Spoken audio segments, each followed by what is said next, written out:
Hi guys! Welcome to Enka Vlogs, and for today's video, gagawa kami ng aming first ever product, the Enka's Bagong Indalamang. At ito na nga, nag-order na kami sa Shopee ng pang starting na glass na gagamitin namin. First, nag-try muna kami ng 100 pieces, 50 pieces na sweet gisado, and 50 naman sa spicy and sweet. Ayun, nag-grocery na kami ng pang mga ingredients. Sa Pure Gold na kami para mas malinis at maayos. At yun na nga, inugasan na namin nila Bessie at ni Miko ang mga gagamitin dahil start nang magluluto si Enzo. Sobrang linis yan guys, malilinis lahat ng ginamit namin. And yun, naayos na, na-blower na, malinis na. Hinihintay na lang namin maluto yung special alamang and bagoong na in-order pa namin sa Cavite. At yan na nga ako, gabing-gabi na yan. Inaayos ko na yung mga gagamitin. Una na kasi namin isasalang yung spicy.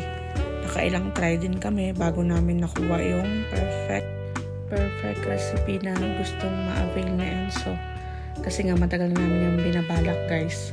Kontra kasi ako ng kontra. Tapos ngayon, sinuportahan ko siya sa gusto niyang business.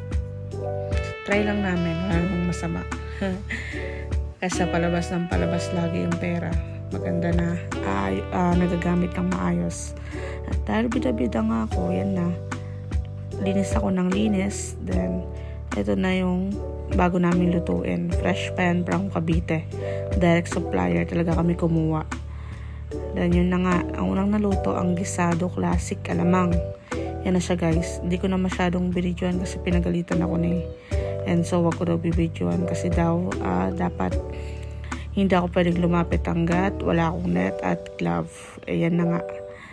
Ayan na, nagpapackaging na kami. Dahil nga starting, hindi ako kumuha ng pang sealed blower yan, mano-mano. At ito na nga guys, yan na yung bagong product. Yan na, picture na kami ng picture kasi nga ipopost ko na sa TikTok at Shopee.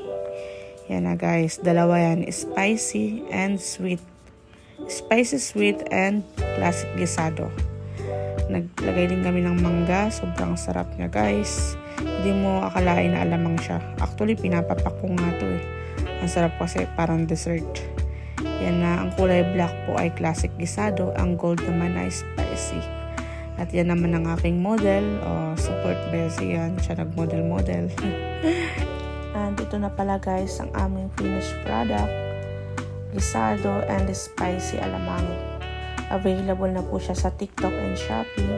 And take note pala guys, make sure namin na-dry na siya at hindi na mainit bago po namin siya pinackaging para maiwasan ang pagpapawis at pagpanis po. Tumatagal na po siya ng 6 months to 1 year. May kasama po siyang ingredients na maraming vinegar para po tumagal po siya.